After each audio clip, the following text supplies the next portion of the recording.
E tem algumas memórias fantásticas.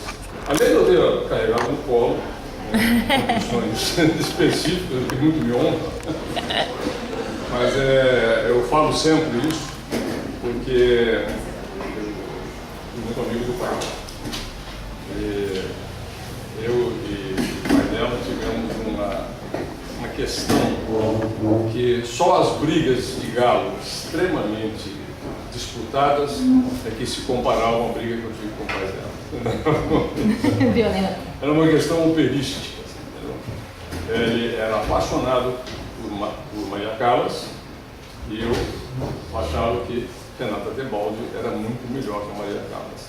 Então, cada vez que eu falava que a Tebaldi era melhor que Callas, começava uma discussão. Já parava, de repente, e aí voltava tudo ao normal.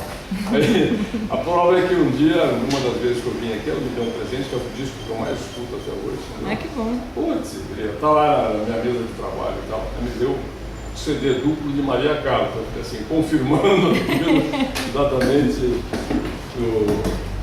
Mas, preâmbulo que ela pediu que eu dissesse alguma coisa para vocês me identificarem maior. Evidentemente, eu tenho com essa escola um carinho muito grande. Entendeu? E por que o carinho é muito grande? Porque em 1968, você vê que eu não sou, né? Sou lá de trás, né? Já são, evidentemente, quase 80 anos, né? 79 anos. Em 68, a universidade do lado de cá da Bahia, o governo federal resolveu reformular. Mas não aqui, né? Reformular de uma maneira geral. E, de acordo com o Mercosur, teve benefícios que tinha sido firmado, e o pessoal que veio reestruturar a universidade foi para o Rio, que é onde eu me formei. Eu formei na Faculdade Nacional de Arquitetura. Entendeu? A Faculdade Nacional de Arquitetura era da Universidade do Brasil. Tanto que eu brinco com meus colegas até hoje, vocês são gente menor. O FRJ, o UF e tal. Eu me formei na Universidade do Brasil. Eu ainda faço essa brincadeira até hoje e tal. Mas a Universidade do Brasil, cada faculdade era independente. Entendeu? E elas tinham um orgulho brutal, elas não admitiam. Eu estou fazendo um pouco de programa até para o pessoal chegar um pouco mais. Então, mas elas não admitiam que ninguém se intrometesse na vida delas. E como elas tinham uma autonomia muito grande, entendeu? A reformulação universitária era como era antigamente a UF. A UF aceitou a reformulação. Ou seja, não tem centros, departamentos, entendeu? Não tem mais a escola de arquitetura, a escola de medicina, são centros. Tem o centro de ciências médicas, tem o centro de estudos sociais. Isso significaria para eles que eles vão perder poder. Né? E perder poder ninguém gosta. Né? E aí eles saíram do Rio e vieram para cá. E a antiga universidade estadual, assim, Universidade Estadual do Estado do Rio, como ela se chamava, aceitou. E o prefeito, o reitor, Manuel Barreto Neto, que é muito amigo, ele formou um grupo de assessorá-lo na reorganização da universidade, que passaria a se chamar Universidade Federal Fluminense. Já nos 4, discutindo com o reitor. Eu lá para as tantas falei, reitor, vou te fazer uma solicitação, tenho muita atividade. Vamos aproveitar que nós vamos reestruturar a Universidade Federal Fluminense, vamos criar uma escola de arquitetura aqui. Pô, quase, manda brasa. Então, eu lutei para criar a escola de arquitetura aqui. E foi uma experiência, até eu anotei aqui para falar sobre esse cara, né? Fiz aqui uma série de coisas que a gente pode comentar. E aí o seguinte, não era só a reestruturação do conceito da universidade. Eu queria reestruturar o conceito de arquitetura também, no ensino. Né? Eu fui buscar com orientação por correspondência do Manfredo Tafuri. Manfredo Tafuri, um arquiteto italiano, competente, que tinha acabado de assessorar a Universidade de Berkeley, né, nos Estados Unidos, para a formação do curso de arquitetura. Eu estou até tocando nos tópicos que eu falei aqui, mas falando, a gente vai se entendendo, né? Então, que ele tinha um conceito diferenciado. Ele tinha um conceito de que era contrário à formação do arquiteto profissionalizante, ou seja, formar profissionais para exercer atividade produtiva. Ele achava que a formação do arquiteto tinha que ser global, tinha que ser intrínseca, tinha que ser filosófica, né? Basicamente filosófica e social. Né? Filosofia, o Oscar Niemeyer estudou até um pouco antes de morrer. Entendeu? Eu tive com o Oscar um pouco antes de morrer, não, um pouco antes não, ele morreu com 104 anos, eu tive com 100, aí, 102, entendeu? E ele recebeu um grupo de arquitetos italianos, eu levei para conversar com os caras, e ele falou assim, arquiteto, ele virava para mim assim, agora, você não acha que o arquiteto devia estudar filosofia antes de estudar arquitetura? Perfeitamente.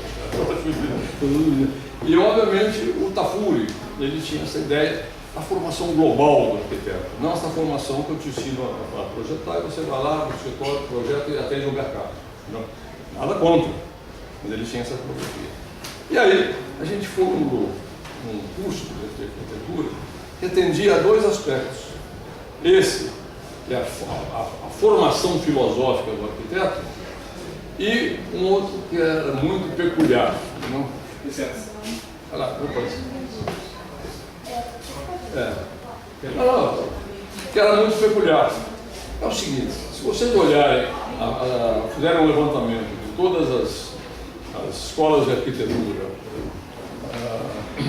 no Brasil, vocês vão perceber que algumas delas estão ligadas a departamento técnico, né?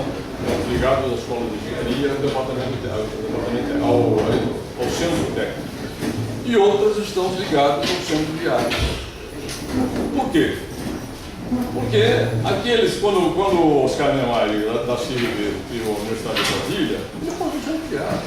O Oscar tinha essa visão, não? E o Darcy também tinha essa visão. Mas, em outras escolas, achavam que a arquitetura tinha que conhecer construção. Tudo isso tem que conhecer. Não? Mas conhecer o concreto, a manifestação disso. Então, colocavam o centro técnico. E nessa reformulação que ele apresentou, não tinha o centro técnico, centro de ciências técnicas, tinha o centro de ciências sociais, tinha o centro de ciências médicas e tinha o centro de ciências, não era de arte, era do meio ambiente. Não? E nesse centro, todas as atividades do homem, isso eu tenho a ver um pouco também, quando eu anotei algumas coisas aqui para falar, todas elas estavam nesse centro. Né? Por que nós perdemos? Porque fizemos a formulação, até hoje o esquema de distribuição do Centro de Ciências Ambientais, porque eu não era do conselho, não era nem na universidade, em 68 isso. Né? Porque o professor, que já era daqui, que não tinha escola de arquitetura, ele ensinava uma disciplina que tem na engenharia, né? Princípios básicos de arquitetura e urbanismo e tal. Ele ensinava lá, era a única disciplina de arquitetura e urbanismo. E ele era muito ligado à escola de engenharia. Então ele era o representante que ia julgar isso. Obviamente ele não julgou nada, porque ele ia perder poder, né? Ele ia perder um pouco essa estrada.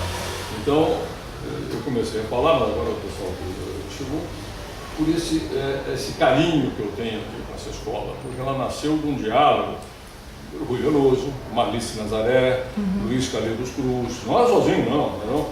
Até porque esse Marlice Nazaré e Luiz Calheiros Cruz eram meu sócio no meu escritório, entendeu? E o Rui Veloso saiu da escola e foi trabalhar comigo, entendeu? Trabalhou comigo muito tempo. Eu fui morar nos Estados Unidos com a minha família, entendeu? E ele ficou chefiando a parte técnica do escritório. Então, esse grupo é que estava, evidentemente, discutindo todo o processo.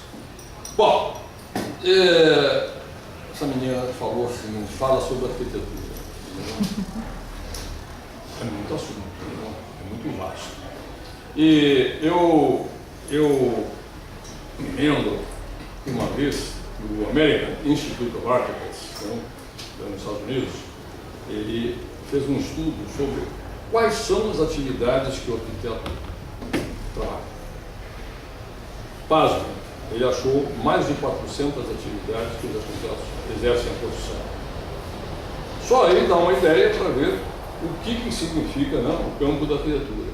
O arquiteto trabalha na essência do projeto, mas o arquiteto também trabalha em paginação, trabalha em interior, trabalha em uma série de atividades, né, em que a formação, né, conceitual do arranjo do espaço, da arte, né, das cores, de uma certa geral, dão a ele a capacidade de se atuar em diversos, então vai um pouco de acordo, né, com aquilo que só isso vê a diversificação que existe da profissão do arquiteto. E aí vem aquelas histórias, né, então o que é ser arquiteto? Né? Vocês já praticamente são, mas o que é ser arquiteto? E aí tem uma série de pequenas definições. Arquiteto é organizar a beleza dos edifícios, o arquiteto é organizar o espaço, o arquiteto é isso, o arquiteto é aquilo. Né? Mas isso está recorrente na minha memória. Eu uma vez deparei com uma definição que eu achei assim, excepcional. Entendeu? Ser arquiteto é a pretensão de ser Deus. O mundo inchou aí. A pretensão. Eu até pus Deus com letra minúscula, para não dar tanta importância assim, não me lembro disso. Por que pretensão de ser Deus? Porque ao arquiteto é dado a atribuição de organizar o espaço que o homem habita. Não? Isso é uma pretensão, mas não só o espaço da casa, da moradia, o espaço da cidade também. O que é mais pretensão ainda. Não? Eu tenho toda a minha vida profissional, acabei de discutir um pouco com ela a respeito disso, não? O que eu estou fazendo hoje? Não? A minha vida inteira trabalhei no meu escritório. Não? O que eu tenho no escritório, fiz muitos projetos, tal. Até ia trazer um aqui que eu te falei, né? Para projetar, mas ia ser só para mostrar uma outra advertência que eu queria fazer para vocês, uma casa que eu projetei. Fiquei tão convencido de que ela era o melhor projeto meu e levei para o cliente. Derivações do processo. Eu levei para o cliente. Aí eu assim, sabe?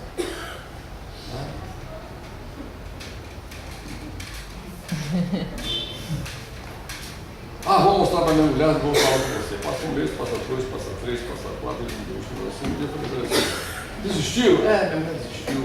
Ela quer comprar a casa direto e tal. Chamou outro arquiteto, fez a casa que ela queria. Eu até hoje guardei o desenho meu mesmo.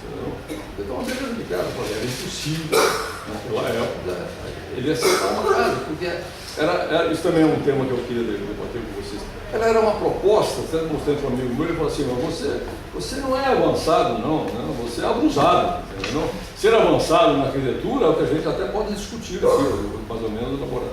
Mas você fez abuso, sabe? Entendeu? Isso faz parte também dessa consciência, porque muitos arquitetos, que eu também vou ver esse momento rapidamente com vocês, que são abusados, entendeu? Mas é dos abusados é que a coisa vai para frente, de uma certa forma, entendeu? Então essa questão para fundamentar um pouco mais essa questão, você pode passar assim apenas rapidamente, entendeu? Você tem que, se vocês voltarem a Vitruvius, que foi o arquiteto do século I, né? Firmitas, Unitas e Zarvenustas, entendeu? É a tríade vitruviana, né? Você tem a beleza, você tem a técnica e você tem a função, entendeu? Mas amarra um pouco o arquiteto, entendeu? Protágoras, que é um filósofo do século antes de Cristo, falava que assim, a arquitetura é a essência de atender as demandas emocionais do homem. Entendeu? Então, é outra coisa, que é uma coisa que eu vou frisar um pouco. Entendeu? É uma visão que eu tenho. Entendeu? E aí, quando chegar um pouquinho daqui a 15, 20, meia hora, quando a gente estiver batendo um papo maior, depois isso vai entrar encaixando de uma maneira fantástica. Eu ganhei um livro do colega nosso, do PG, você sabe quem é? Paulo Gustavo, de Volta Redonda? Não conheço. Fez mestrado aqui. Não.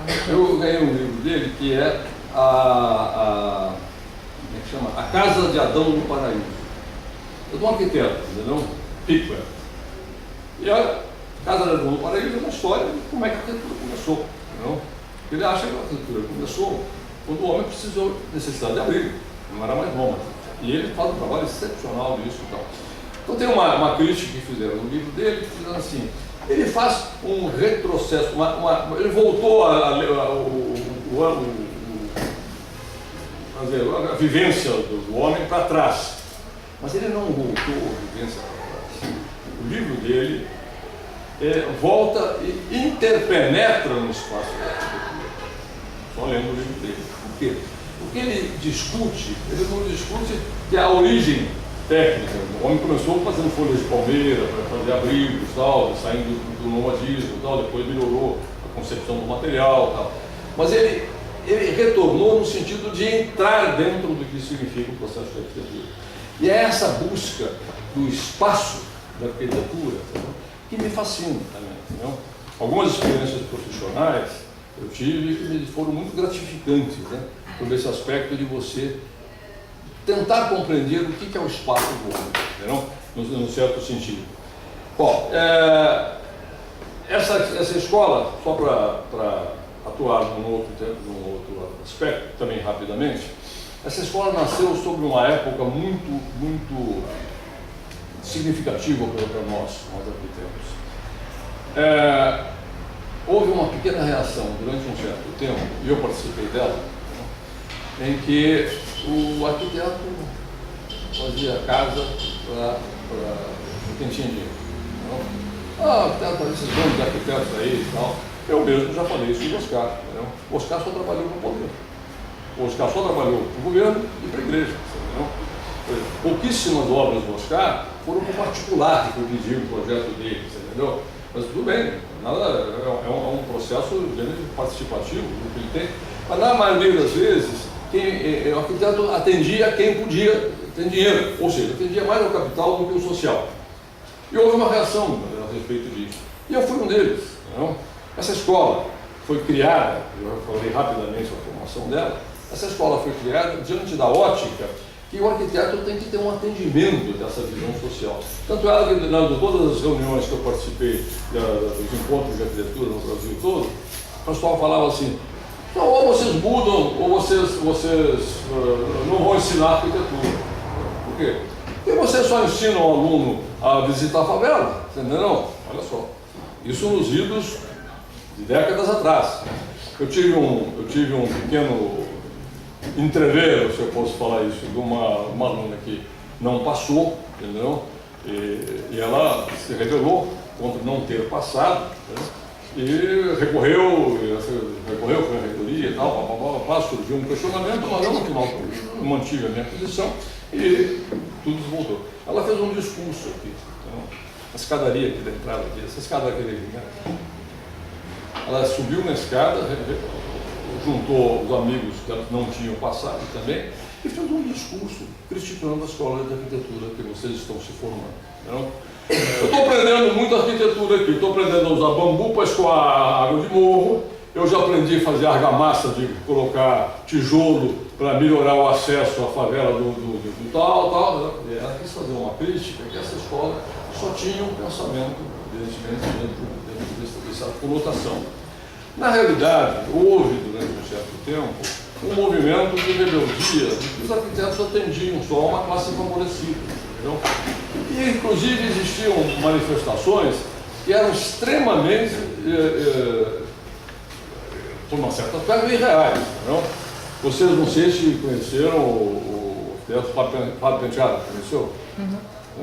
Um brilhante profissional, mas um brilhante, porque ele odiava o Oscar Niemeyer, entendeu? Não tinha nenhuma afetividade, ele tinha uma crítica bem rígida para o Oscar Niemeyer e tal. E ele defendia essa ideia em parte, ele fez excelentes obras de arquitetura. Ele falava, se a arquitetura do arquiteto, além de atender à forma, à função, não atende ao social, ela é uma arquitetura que não tem a devida responsabilidade social. E tem mais, vocês conhecem a Bauhaus, estudaram a Bauhaus aqui, né? Todo mundo sabe que é Bauhaus e tal, e Walter Gropius, né? Que foi um dos criadores da Bauhaus. Walter Gropius visitou a Casa das Canoas do Oscar.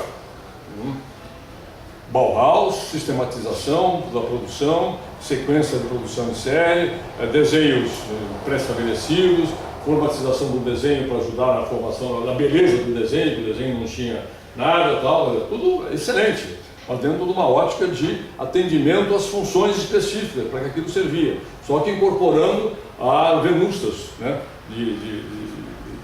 da tríade vitruviana, entendeu?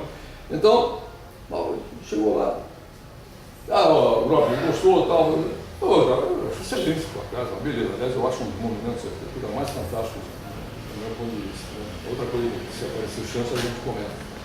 Eu falo, mas tem um defeito, ela não pode ser reproduzível, não é feita em série, uma aberração, né? Tem uma obra daquela e uma crítica de um arquiteto extremamente comprometido, entendeu?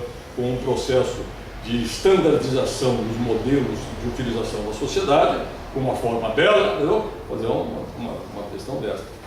O próprio Le Corbusier, entendeu? Ele tem a fase da vida dele toda, ele tem a Maison, primeiro a Maison Dominó, que vocês, não sei se vocês viram, e segundo a Maison Citroën, entendeu? São duas casas pré-moldadas, entendeu? E Citroën, o nome é porque ele copiou da fábrica de automóveis, Citroën, né? O Citroën aqui nosso, né?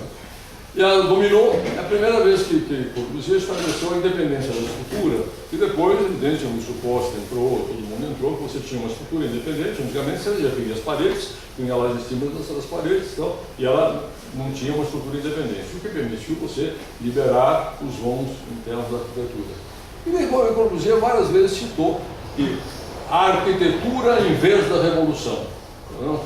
Quer dizer, era aquele movimento em que o movimento de arquitetura pregava essa questão da voltar à vocação específica para um atendimento da sociedade mais específico, entendeu?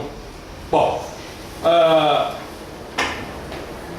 só para sair desse assunto e entrar em algumas considerações maiores, até a gente poder...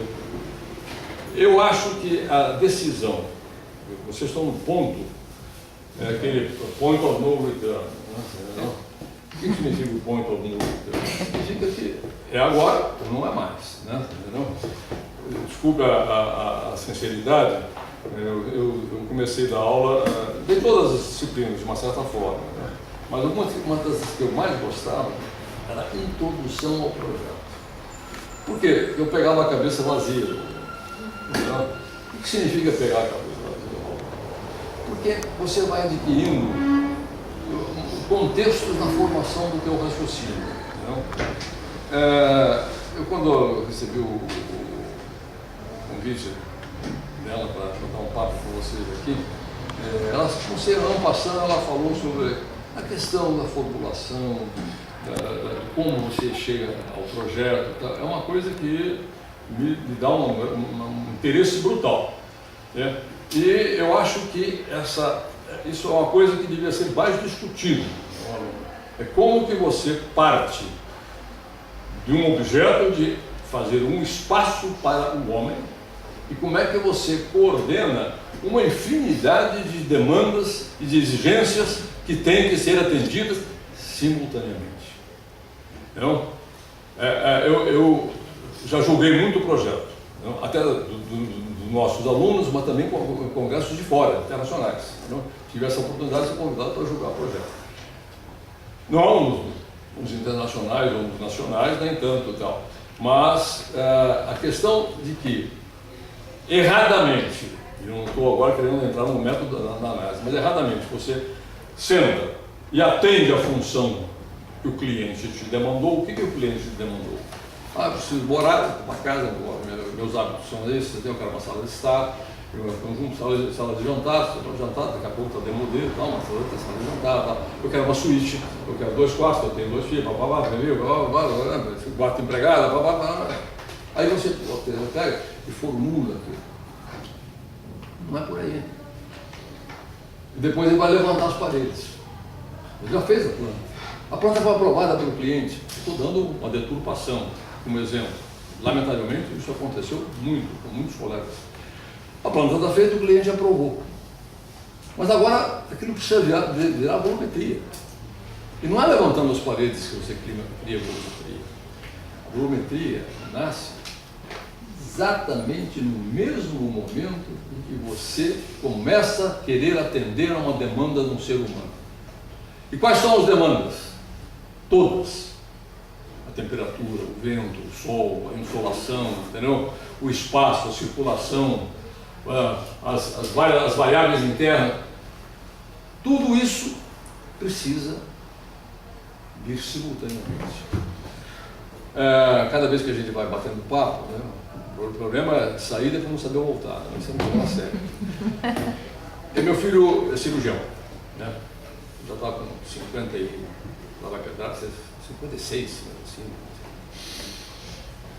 E ele morava em casa, ele era estudante de medicina, tinha um crânio. Ele cortou o crânio, ou lá num anatômico qualquer da vida, né? E deixou na mesa deles de estudos para você colocar borracha, clips, tal. Era aquele crânio, era uma espécie de um vaso, né? Um crânio encerrado assim. E deixou em casa. E aí ele foi embora de casa, tal, foi à luta, tal, e eu passei a usar o quarto dele para o meu escritório. Né? Um belo dia, né? Eu estou sentado na mesa e eu vejo aquele crânio. De repente eu vejo um furinho na parte de dentro do crânio. Eu peguei um arame fininho e enfiei no furinho. Ele saiu do lado de fora do crânio.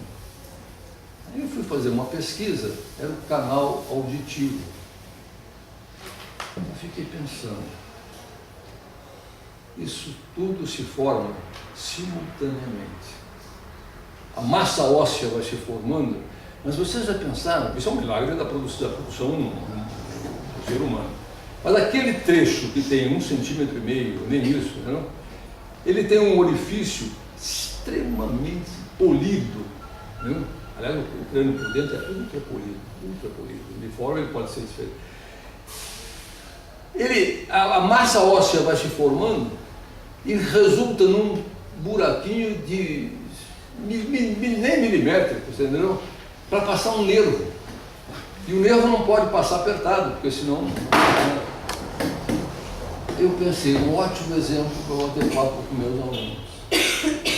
As coisas se formam simultaneamente. Você já imaginou se for a formação do ser humano fosse linha de montagem? Né? Linha de montagem. Primeiro entra a carroceria, depois entra uma peça, para, você pega, e vai montando. A arquitetura é simultaneidade. Tem uma aluna que era de projeto, a gente discutia e debatia muito isso. Eu falei assim, olha, vocês percebam uma coisa, vocês todos têm uma sensibilidade muito grande para a temperatura. Você faça uma coisa, não adianta querer começar o projeto pela planta. Não? E aí, vários exercícios que a gente trabalhava, era discutir como que o aluno sabia juntar todas as partes. Tá faltando essa parte, você juntou, mas eu junto depois, não junta nada depois, tal, entendeu? Então, de repente eu estou lá, os alunos estavam trabalhando na montagem daquilo tudo, e uma menina pega, joga assim, põe a mão na cabeça e enterra a cabeça na carteira. O que aconteceu? Fundiu a minha cabeça, a temperatura atingiu o grau mar, não consigo mais pensar em tudo isso ao mesmo tempo. Eu falei, é exatamente isso, né? Tem que pensar em tudo ao mesmo tempo. Mas eu falei que não ia falar sobre isso, eu já estou falando, entendeu? Então vou voltar mais ou menos, porque tem algumas coisas que eu queria deixar com vocês, que eu acho importantíssimas. Mas isso é um dos aspectos que mais me fascina na arquitetura. A capacidade de você simultaneamente coordenar todos os itens, todos os indicadores, todas as ações para você ter um ajuntamento único. É o segredo de você saber. A Casa das Canoas do Oscar é grau 10 disso, pela simplicidade e pela... Bom, antes de falar sobre um assunto que eu me policia. Policia? Policia. Eu uma vez também conversando com os alunos, alguns alunos não gostaram. Se não gostarem, levanta a mão. A pessoa, rompemos relações a partir de agora. Mas é uma realidade. Vocês vão sair 20, 30, 40 alunos. Por ano saem muito mais no Brasil todo. A experiência minha, na minha turma,